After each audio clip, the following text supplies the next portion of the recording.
বাবা মার চরণ সেবা করা প্রয়োজন। মাস্টার বানাও। তো বাবা মার চরণ সেবা কে কয়জন করি? একটা মায়ের যদি দুটো পুত্র হয়, ছোট ভাই বড় দাদাকে প্রশ্ন করছে, দাদা দাদা একটা কাজ করলে ভালো হয় না? বলে কি রে ভাই? বলে শোনো, বাবা মাকে আমার স্ত্রী আমার বউ একাকিত্ব কেন রান্না করে খাওয়াবে? তুমি একদিন 1 মাস বাবা মাকে নাও, আমি 1 মাস বাবা মাকে নিই। আচ্ছা বলুন তো মা, একটা মায়ের যদি 10টা সন্তান হয়, কোনো মা কি কোনো সন্তানকে আলাদা করে দেখতে পারে না সমান চোখে দেখে? কোনো পিতার যদি 10টা পুত্র হয়, ওই পিতা কখনো কোনো সন্তানকে আলাদা করে দেখতে পারে না। আমরা কোন মাকে ভাগ করে নিব? যে মায়ের চতুর্পাশে পরিক্রমা করলে অনন্তময় জগৎ পরিক্রমা করা হয়ে যায়, বিশ্ব ব্রহ্মাণ্ড পরিক্রমা করা হয়ে যায়। কেন ছোট্টবেলাতে ধর্ম বই পড়েছি না?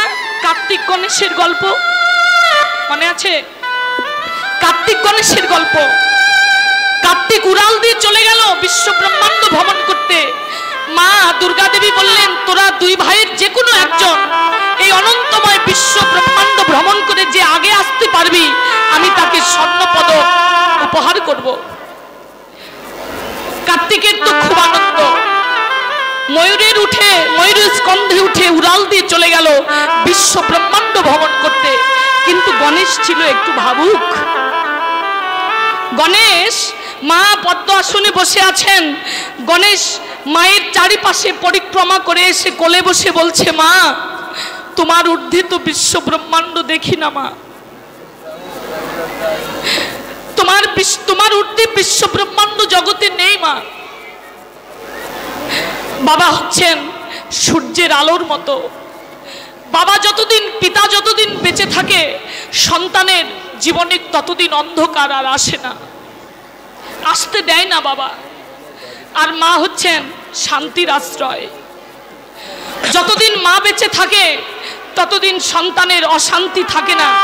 অন্তরে যত কষ্টই হোক, যত দুঃখই হোক, মায়ের পক্ষে যে মাথাটা একটু লাগিয়ে দেবেন, দেখবেন সব অশান্তি আপনার নিবৃত হয়ে গেছে, সব দুঃখ আপনার শেষ হয়ে গেছে। কিন্তু এখনকার জগতের সন্তানেরা আমরা বাবা মাকে ভালোবাসতে শিখিনি, জানি না। বাবা যখন বৃদ্ধ হয়ে যায়, মা বাবার বোঝাটা তখন আমাদের কাছে খুব ভার হয়ে যায়। যদি একটু অর্থ থাকে তাহলে কোনো বৃদ্ধাশ্রমের মালিককে বেশি অর্থ দিয়ে আমার মাটাকে একটু ভালো রেখো বলে রেখে চলে আসি। আরে বাবা, পরের দেখা আর তোমার দেখা এ তো রাত দিন। জানেন, আমি রাজশাহী জেলার মধ্যে বাগমারা থানায় একটা কীর্তনে যাই। সেখানে তপন নামক একটা দাদা আছেন, কমিটির সভাপতি। দাদাটা বললেন, দিদি ভাই বিকাল বিকাল এসেছেন, আপনাকে একটা জায়গায় নিয়ে যাব। কোথায় দাদা? বলে চলেন, আমার 50টা মা আছে, আমি মায়েদেরকে দেখাতে নিয়ে যাব। 50 জন মা?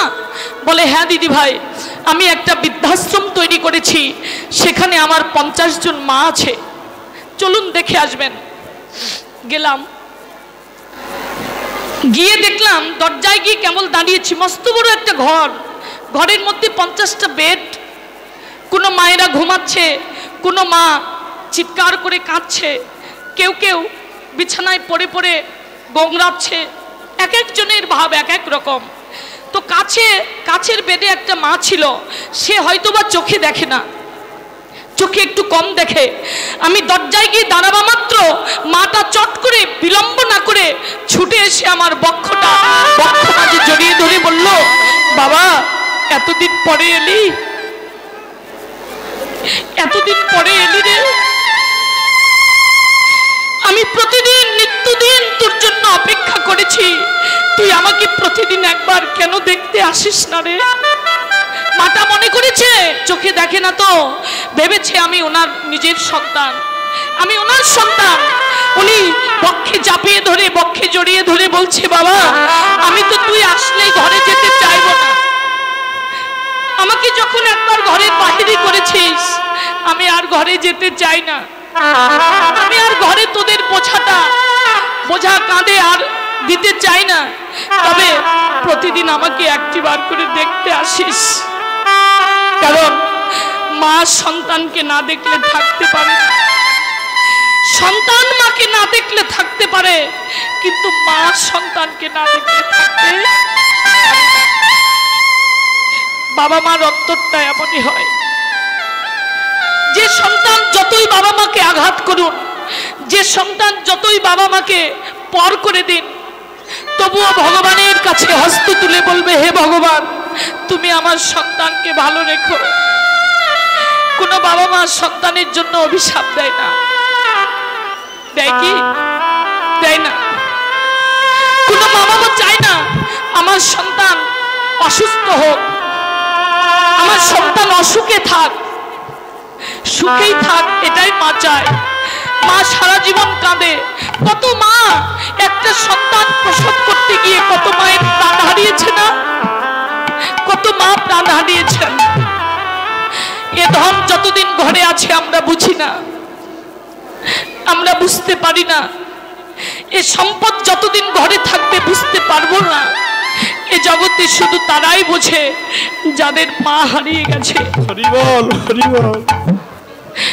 এ জগতে তারাই বোঝে জগতে মা হারানো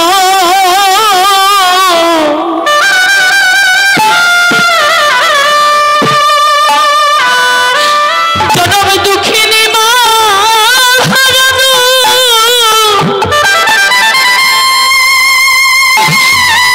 হারানো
হারা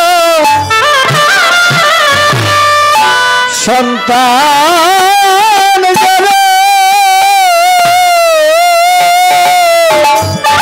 যেন মায়ের প্রাণে কে ব্যথা দিও না, আমার মাতা দিলে এই জগতে কাঁদে, প্রাণীকে ব্যথা দিও না, ব্যথা দিলে জগৎ কাঁদে, মায়ের প্রাণী ব্যথা দিও না, ব্যথা দিলে জগৎ কাঁদে, জগতে মাতৃ